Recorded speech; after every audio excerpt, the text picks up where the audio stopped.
The HOA showdown. Justice served. Okay, buckle up because you're in for a ride. This is the most ridiculous, infuriating, and ultimately satisfying situation I've ever experienced. I'm posting this because, honestly, I need to vent, but also because the resolution was so sweet I just have to share. My name is Marcus Hayes, and I live in a relatively upscale but painfully cookie-cutter suburban neighborhood called Maple Grove Estates. I've been here for 5 years, ever since I landed a sweet promotion at my tech company. Honestly, I love my house. It's got a decent-sized yard, it's close to work, and most importantly, it has a beautiful in-ground pool in the backyard. It's my oasis, my escape, my go-to spot for relaxation after a long day wrestling with code and corporate nonsense. I work hard for what I have, and that pool is a tangible representation of that hard work. The trouble started brewing last Saturday. The sun was blazing, the birds were chirping, and I decided it was the perfect day for a solo swim. I put on my favorite floral print swimsuit, grabbed a chilled glass of lemonade, and headed out back.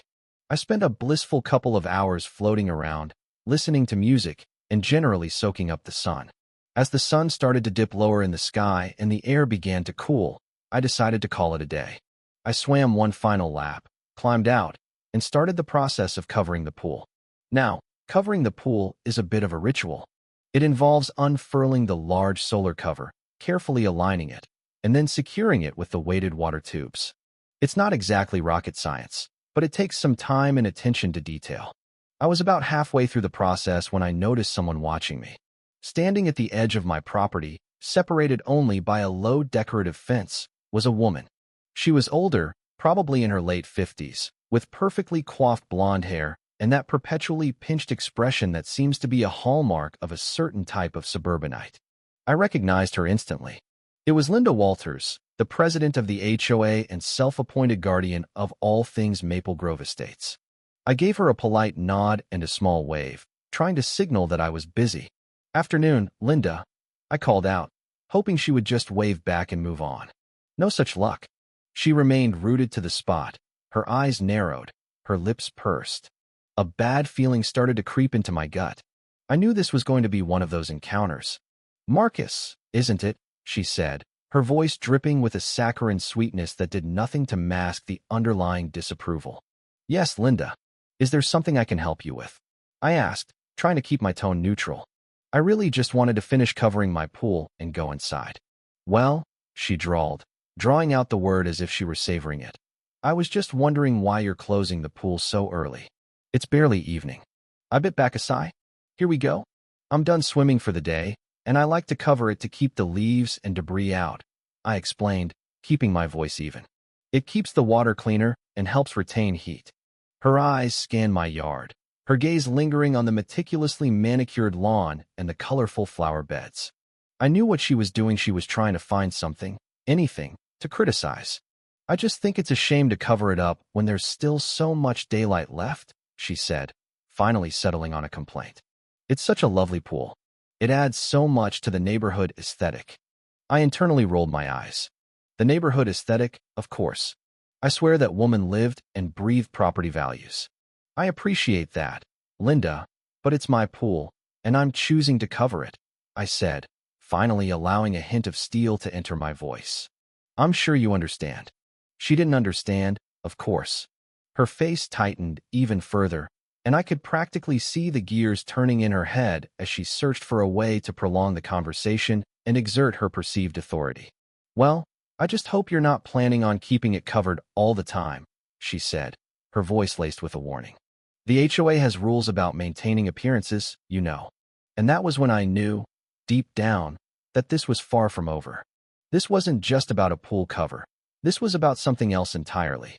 I finished covering the pool, ignoring Linda's lingering presence, and went inside, my good mood thoroughly soured. I tried to shake it off, but her words kept replaying in my head. Maintaining appearances.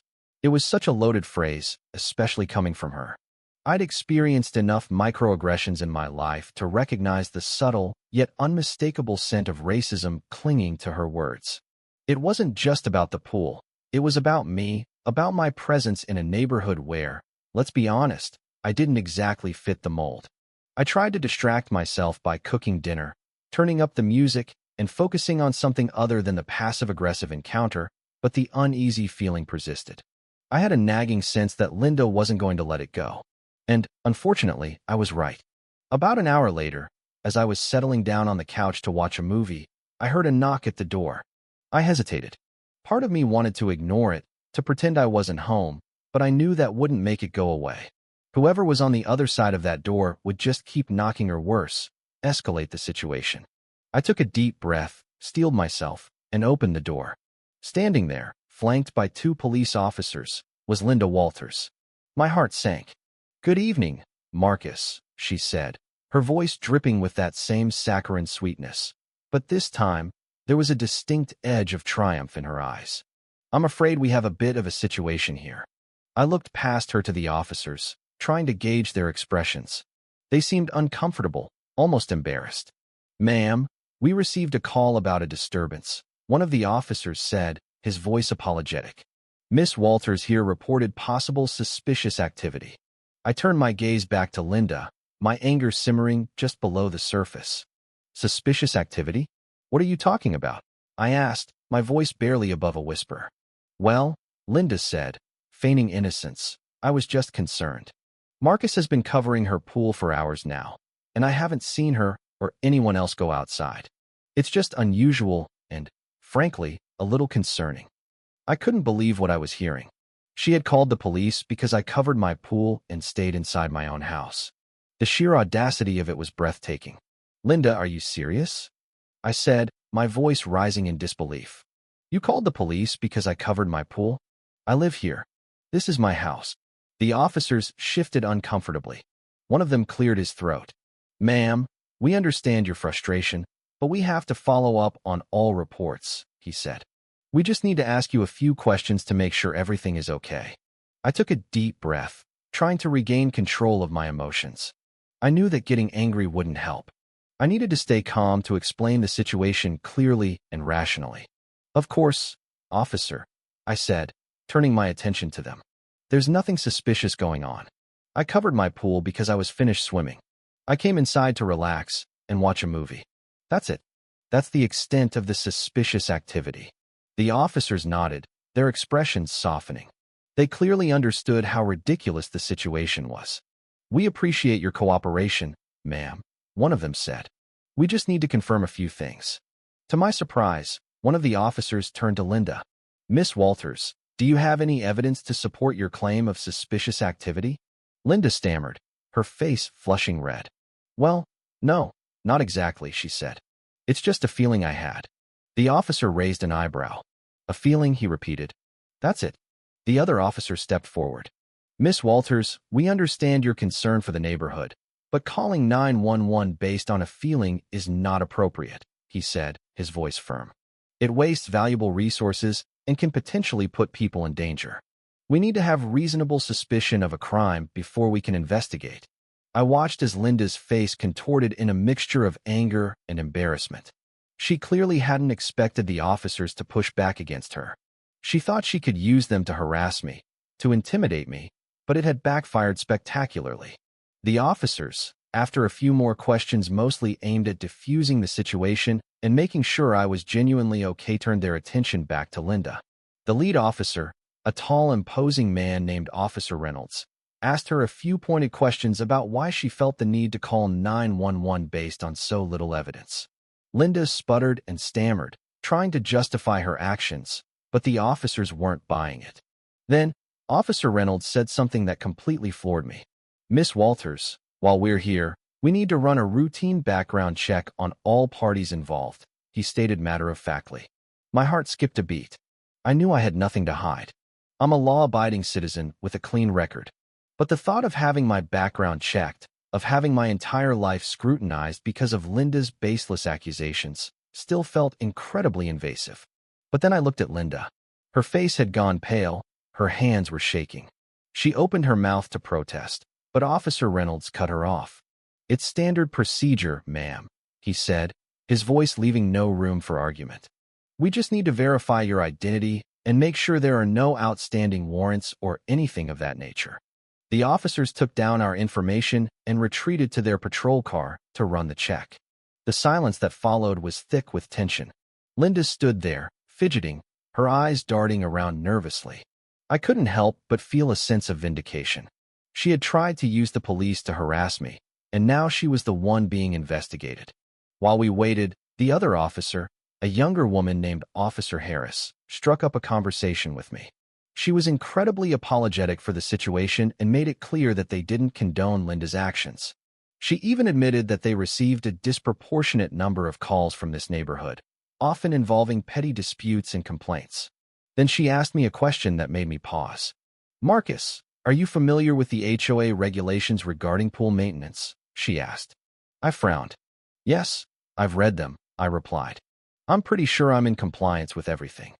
Officer Harris hesitated for a moment, then continued. "Just out of curiosity, do you remember anything specific about pool cover regulations or any clauses that might relate to the frequency of pool usage?"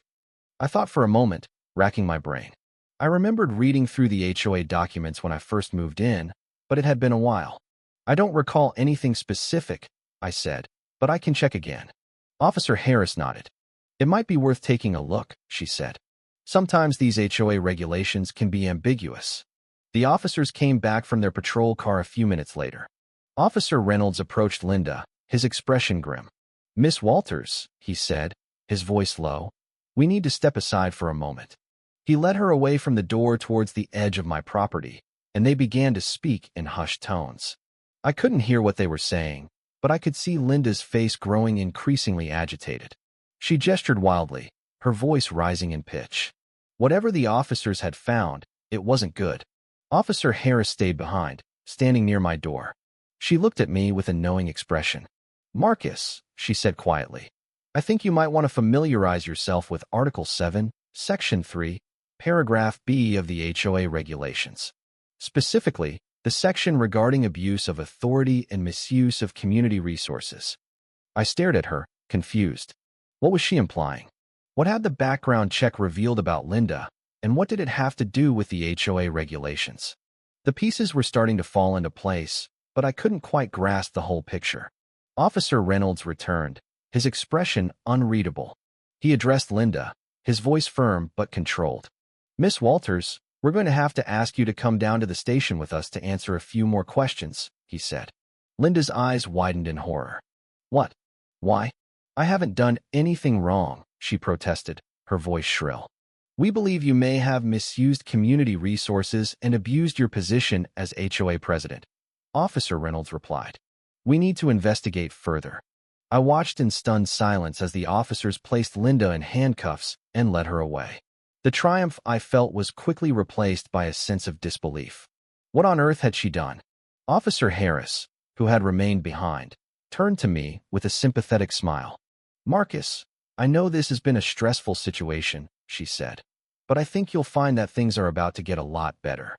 She explained that the background check had revealed a pattern of complaints against Linda for misusing her position as HOA president. Apparently, she had a history of harassing residents, selectively enforcing HOA regulations, and using community funds for personal expenses. The 911 call had been the final straw. Calling the police based on a fabricated suspicion was a clear abuse of power and a waste of taxpayer money. It had also exposed Linda's other transgressions, revealing a web of shady dealings and unethical behavior. After the police left, I went inside and immediately pulled up the HOA regulations online. I found Article 7, Section 3, Paragraph B, just as Officer Harris had suggested. The language was dense and legalistic, but the gist of it was clear. Any HOA member who abuses their authority, misuses community resources, or engages in harassment or discrimination is subject to disciplinary action, including removal from their position. I spent the next few days gathering evidence to support my claims against Linda. I spoke to other neighbors who had experienced similar harassment from her.